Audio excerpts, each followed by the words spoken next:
Pendant longtemps, j'ai cru que ma situation financière était uniquement le fruit de mes efforts, de décisions rationnelles et d'opportunités extérieures. Je regardais autour de moi et je voyais des gens qui semblaient prospérer facilement, tandis que je vivais une lutte silencieuse, essayant toujours mais avec la sensation d'être bloqué, comme si quelque chose d'invisible me tirait en arrière. C'est alors que, presque par hasard, ou peut-être par destin, j'ai découvert que tout ce que je vivais extérieurement était le reflet direct de ce qui se passait à l'intérieur de moi. Et plus que cela, qu'il existait un mot spécifique, un seul mot, que je répétais sans m'en rendre compte, et qui créait toute la pénurie que j'essayais désespérément de surmonter. Cela a été difficile à accepter au début. L'idée qu'un simple mot apparemment innocent puisse avoir autant de pouvoir semblait absurde. Mais plus j'enquêtais, plus j'observais mes schémas de pensée, de paroles et d'émotions, plus je réalisais, les mots que nous utilisons ne sont pas seulement des sons ou des phrases isolées, ce sont des vibrations, ce sont des codes, ce sont des commandes profondes que nous envoyons à notre subconscient, et le subconscient, sans juger, sans penser, obéit simplement. Il transforme cela en réalité. Et c'est à ce moment-là que ma vie a commencé à changer. Quand j'ai compris cela, quand j'ai vraiment ressenti cette vérité, une nouvelle conscience est née en moi, et avec elle, une nouvelle possibilité. Aujourd'hui, ce que je veux vous montrer ici n'est pas une technique compliquée ni un rituel secret. C'est quelque chose de si simple que cela peut même paraître idiot, mais c'est justement pour cela que cela fonctionne. C'est la simplicité qui accède au subconscient. C'est ce qui est naturel, répété, émotionnellement chargé. Ce que je vais partager avec vous maintenant est la clé que j'ai moi-même utilisée pour reprogrammer mon esprit, mon énergie et, par conséquent, ma réalité financière. Et tout commence avec un seul mot qui peut tout changer. Pendant longtemps, je me suis demandé pourquoi, même en faisant tout correctement, la vie financière restait bloquée. Cours, stratégie, tableur, affirmation, rien ne semblait vraiment fonctionner de manière profonde et durable. C'était comme s'il existait une barrière invisible entre moi et la prospérité, un mur que je n'arrivais pas à briser. Sauf que ce mur n'était pas à l'extérieur, il était à l'intérieur. C'était subtil, silencieux mais constant. Et cette prison que je pensais être le monde était, en réalité, construite par moi-même, avec les mots, les émotions et les croyances que je cultivais sans même m'en rendre compte. J'ai commencé à remarquer que chaque fois que je pensais à l'argent, une tension surgissait dans mon corps. Parfois, c'était une légère contraction dans l'estomac. D'autres fois, une respiration bloquée, presque imperceptible. Et tout de suite après, une pensée automatique. Ce n'est pas pour moi, c'est difficile, cela ne m'arrive pas. Et ces phrases ne venaient pas parce que j'étais pessimiste, mais parce que mon subconscient avait été programmé ainsi depuis l'enfance. Par les paroles de mes parents, par les expériences de pénurie, par les répétitions culturelles sur l'argent étant sale, compliqué ou dangereux. Tout cela s'est accumulé en moi, comme des briques invisibles, et a formé la prison que je maintenais moi-même debout, tous les jours. Ce n'est que lorsque j'ai cessé de lutter contre cette prison et que j'ai commencé à la regarder avec conscience, que quelque chose a commencé à se dissoudre. Parce que ce qui maintient cette structure vivante est justement le fait qu'elle soit cachée. Le subconscient agit comme un scénariste invisible, écrivant des scènes pour notre vie sans que nous nous en rendions compte. Et il ne travaille pas avec la logique. Il travaille avec la répétition émotionnelle. Si à l'intérieur de moi la répétition était « je ne mérite pas, je n'y arrive pas, c'est trop pour moi », alors c'est ce qu'il matérialisait à l'extérieur. La prison n'était pas le manque d'argent. C'était le manque de permission intérieure de recevoir. C'était la sensation ancrée dans l'âme que prospérer n'était pas sûr. Ce n'était pas possible. Ce n'était pas pour moi. J'ai eu besoin de beaucoup de temps avant de vraiment comprendre ce qu'était le subconscient. Pendant des années, j'ai cru que c'était juste une partie de l'esprit qui archivait des souvenirs, comme un disque dur passif. Mais ce n'est pas ainsi. Le subconscient est vivant. Il est actif. Il est comme un enfant extrêmement puissant qui croit tout ce que vous dites, surtout si c'est dit avec émotion. Et plus que cela, il ne distingue pas ce qui est vrai de ce qui est répété. Il ne questionne pas, il ne juge pas, il accepte simplement. Et à partir du moment où il accepte, il commence à réorganiser votre réalité externe pour refléter fidèlement ce que vous maintenez vibrant à l'intérieur. Ce qui m'a choqué, c'est de réaliser que ma réalité financière n'était pas un reflet de ce que je voulais, mais plutôt de ce que je croyais profondément, même si je n'en avais pas conscience. Le subconscient crée la vie sur la base de convictions enracinées, souvent formées dans l'enfance ou lors de moments de douleur, et ces convictions ne viennent pas avec un avertissement, elles deviennent simplement une partie de vous. Comme, par exemple, l'idée que ceux qui ont de l'argent sont égoïstes, ou pour gagner beaucoup, il faut souffrir. Ces phrases se cachent dans les interlignes de ce que nous avons entendu quand nous étions petits et se manifestent ensuite comme des schémas d'auto-sabotage, des limitations ou des sentiments de culpabilité lorsque nous commençons à prospérer. C'est comme s'il y avait un plafond invisible qui dit « Jusqu'ici, vous pouvez aller. Plus que cela, c'est déjà dangereux. » Et le plus impressionnant, c'est que le subconscient ne répond pas aux intentions lâches ou aux affirmations froides. Il répond à ce que vous ressentez comme vrai. Alors, quand vous dites « je suis prospère », mais qu'à l'intérieur de vous, vous ressentez de la peur, du doute ou du rejet, ce qu'il enregistre n'est pas la phrase, c'est l'émotion derrière elle. C'est pourquoi changer votre vie financière ne consiste pas seulement à répéter de beaux mots. C'est entrer en syntonie avec une nouvelle vibration intérieure. C'est utiliser des mots qui accèdent à une émotion véritable d'ouverture, de permission, de confiance. C'est pourquoi un seul mot peut avoir autant de pouvoir. Parce que si c'est le bon mot, avec la bonne émotion, il trouve un écho dans le subconscient. Et quand cela arrive, la réalité commence à répondre d'une manière complètement différente. C'est quand j'ai commencé à étudier plus profondément le pouvoir du langage que tout a pris son sens. Les mots que nous utilisons ne sont pas seulement des moyens de communication, ce sont des fréquences. Chaque mot porte une vibration spécifique, et cette vibration n'affecte pas seulement ceux qui écoutent, mais surtout ceux qui parlent. Quand vous dites quelque chose à voix haute ou mentalement, cela génère une réaction dans votre corps, dans votre esprit et dans le champ énergétique autour de vous. Et cette réaction est captée par le subconscient comme une commande. C'est comme si chaque mot était une graine. Si vous répétez des mots de peur, de pénurie, de difficulté, même sans le vouloir, vous arrosez ces graines tous les jours. Et le subconscient, obéissant, transforme cela en réalité concrète. Remarquez comment certains mots vous font vous recroqueviller, comme quand vous dites « c'est difficile » ou « cela ne changera jamais ». Votre corps se rétracte, votre respiration raccourcit, votre énergie diminue. Maintenant, pensez à des mots comme « léger », « recevoir »,« confiance »,« abondance ». Ils créent une autre sensation. Ce n'est pas seulement psychologique, c'est vibrationnel. Le langage est l'une des façons les plus directes de programmer votre vibration.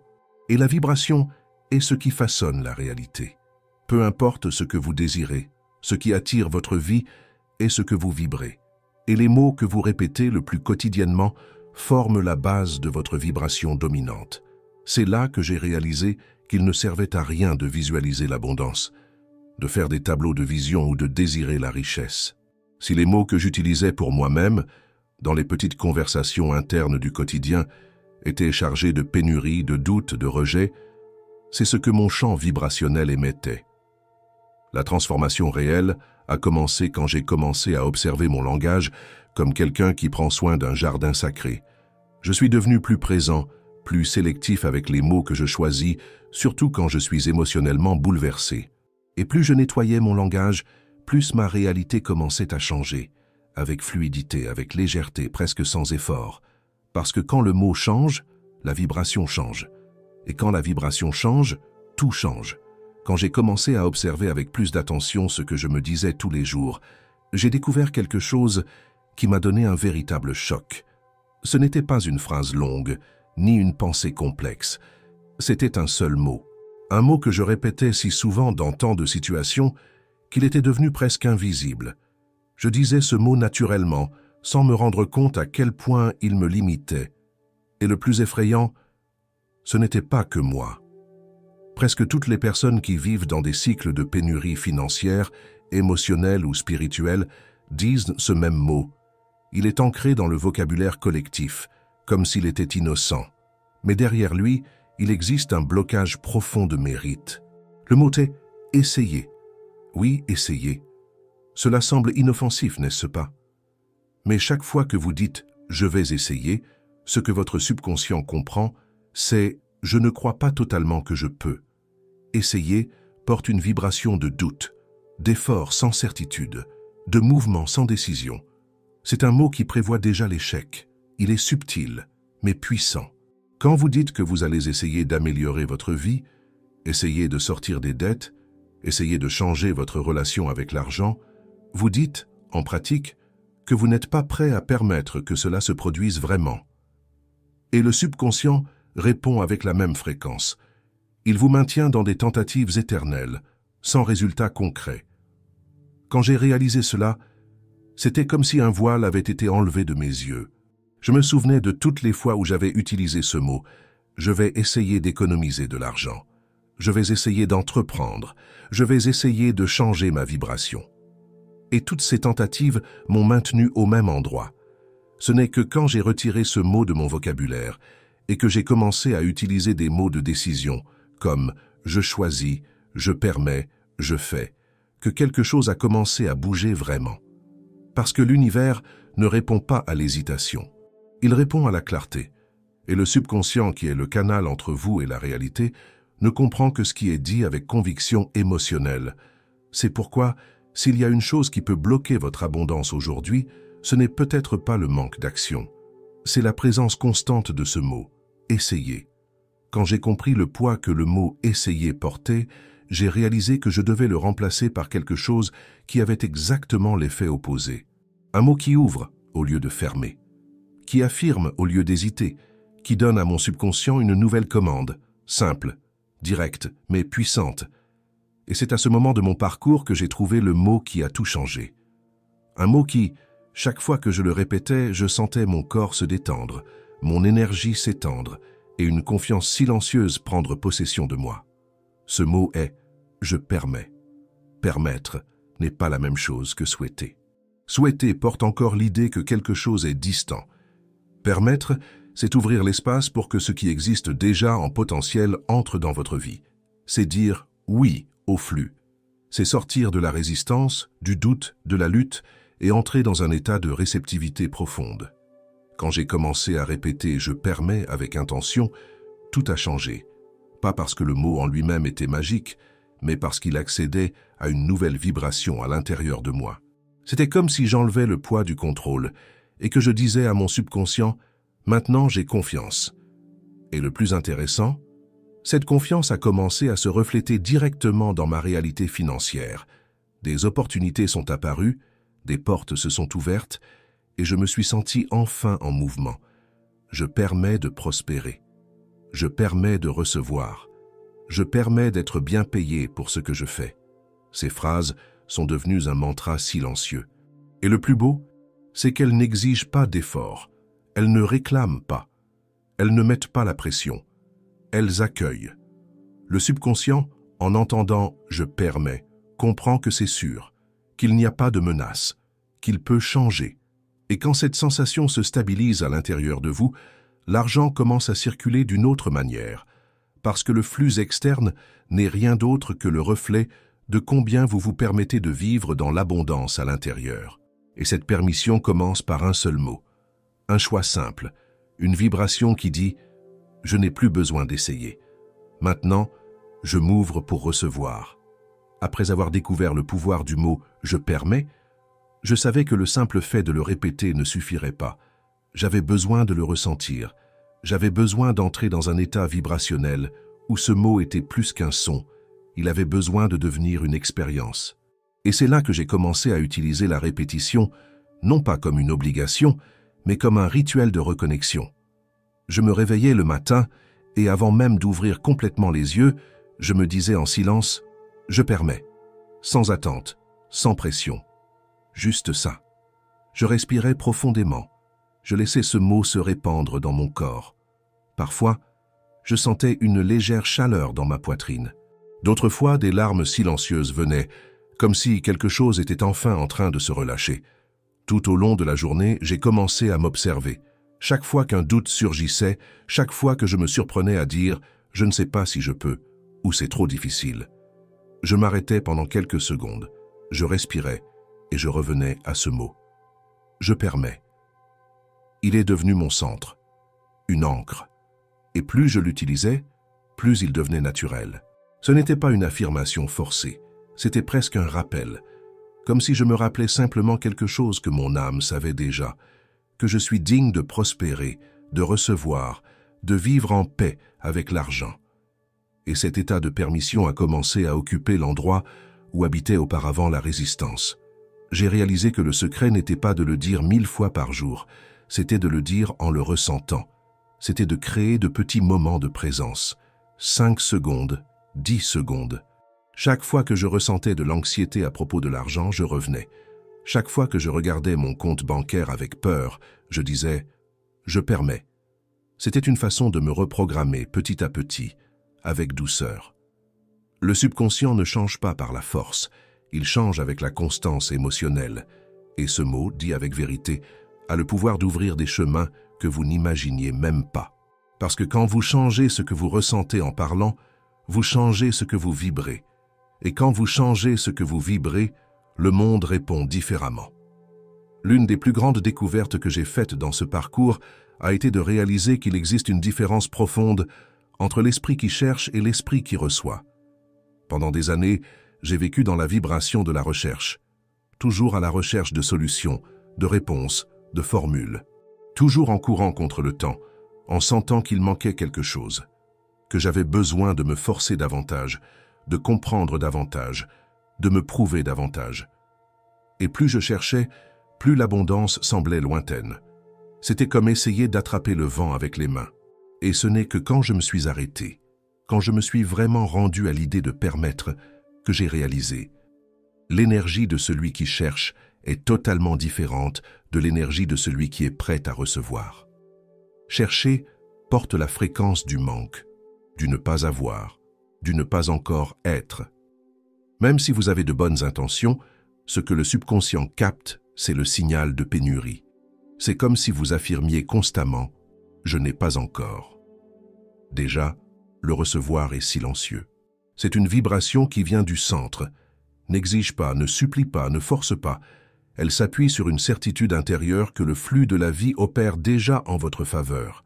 L'esprit qui reçoit a confiance. Et cette confiance change tout. Parce que quand vous vibrez comme quelqu'un qui est déjà prêt, l'univers ne questionne pas, il livre. J'ai commencé à remarquer cela dans les petites choses. Quand je me positionnais intérieurement comme quelqu'un qui avait besoin de courir après l'argent, tout devenait lourd, rare, fatigant. Mais quand je respirais profondément et que j'adoptais la posture de quelqu'un qui est disponible pour recevoir, quelque chose changeait. Les idées venaient avec plus de clarté, les bonnes rencontres se produisaient, l'argent arrivait de manières inattendues. Et ce n'était pas parce que j'avais arrêté d'agir, mais parce que la vibration derrière l'action avait complètement changé. J'ai cessé d'être quelqu'un qui essayait de conquérir quelque chose pour devenir quelqu'un qui permettait que cela me trouve. C'est la clé. Vous pouvez continuer à étudier, à travailler, à vous consacrer. Mais si à l'intérieur de vous existe encore l'identité de quelqu'un qui a besoin de chercher parce qu'il n'a pas, vous vous éloignez du flux de l'abondance. Maintenant, si vous changez cette identité, si vous commencez à vibrer comme quelqu'un qui est déjà en syntonie avec le recevoir, tout autour de vous commence à s'aligner. Parce que la réalité ne répond pas à l'effort, elle répond à la fréquence. Et la fréquence de celui qui permet est légère, ouverte et magnétisante. Après avoir commencé à vivre la vibration du « je permets », j'ai perçu quelque chose de fondamental. Il ne s'agissait pas d'avoir un moment de clarté et voilà, ma vie changerait pour toujours. Il s'agissait de créer un nouveau rythme interne, une nouvelle répétition émotionnelle. Parce que le subconscient ne change pas d'un seul coup. Il répond à ce qui est constant, à ce qui est ressenti tous les jours. Et aussi libérateur que cela ait été de me connecter avec ce nouveau mot, j'ai compris que maintenir cette vibration vivante exigeait de la présence. Pas de l'effort, mais de la présence. Un soin silencieux de ce que je pensais, de ce que je ressentais et de ce que j'alimentais mentalement dans chaque situation. La manifestation consciente fonctionne comme un cycle. Sentir, choisir, vibrer, recevoir. D'abord, je sens, je perçois ce qui se passe à l'intérieur de moi. Ensuite, je choisis, consciemment, je décide quelle énergie je veux soutenir.